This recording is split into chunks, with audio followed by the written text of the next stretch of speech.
Hi, you guys. Today I'm going to show you how to make these incredible gluten-free yeast donuts. This one is filled with jelly. You can fill them with anything you'd like, and I'm going to show you the proper way to fill them so you get jelly or cream in every bite.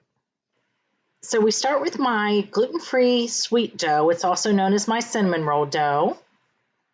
And I'm only using half for this recipe right now because if I were to make the whole recipe, it'd make 24 or so. And there's only 3 of us here. We don't need 24 donuts.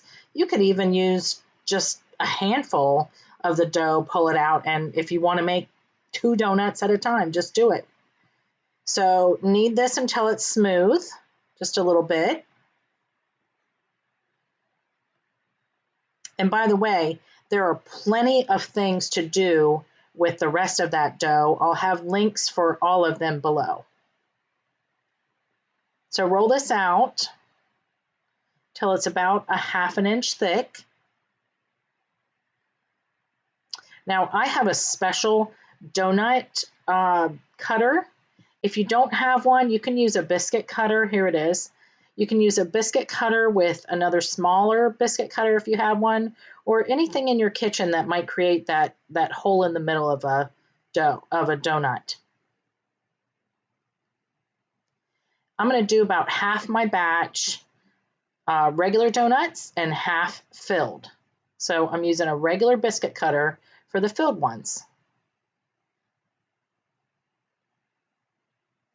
Now I'm putting them on parchment squares just in case they are really fragile or stick to the parchment. I want to be able to slide it right in the oil with the donut. So I'm going to let these rise, cover them, let them rise for about an hour or until they're doubled in size.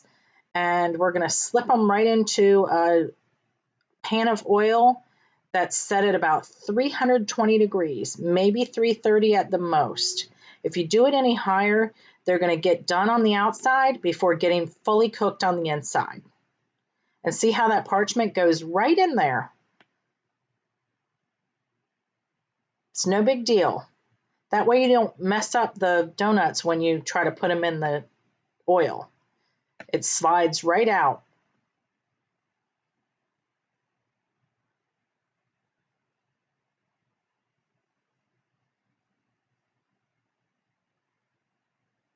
We're going to fry these for a good 3 minutes or so.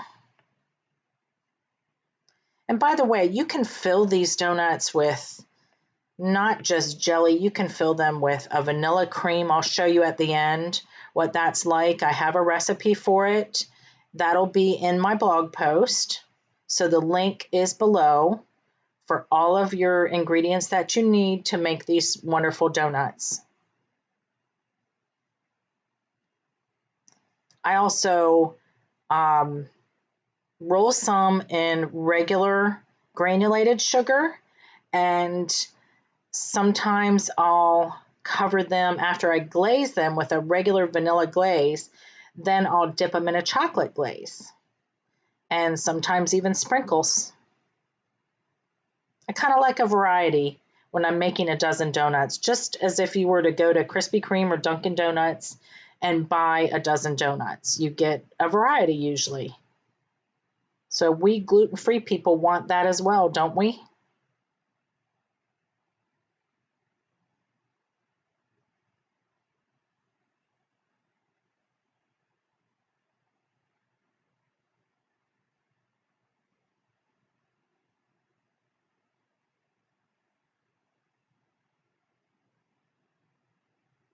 Okay, remove them to a wire rack or a paper towel. I prefer the wire rack just to let them drip a little bit. And 2 of these, I'm going to roll them immediately in granulated sugar as soon as they come out of the oil. Now I'm putting all 6 of my regular donuts in the oil at the same time. I would not normally recommend this, but my oil was very high, so I wanted to drop the temperature pretty drastically. So to make the maximum real estate inside your donuts for filling, so you get filling in every single bite, take a chopstick or something like that's pokeable like that, poke it in there, wiggle it around.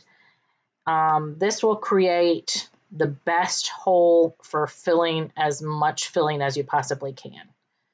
These ones I'm dropping in glaze. I already put the hole in there, so just so I didn't get my fingers all full of glaze. But you can use your hands if you want, or tongs. They're versatile. So these two I am going to fill with jelly. This is raspberry jelly. I have a great trick for making the raspberry jelly a little thicker, and that is to just simmer it on the stove top. It kind of reduces, and it's a little thicker and not so runny.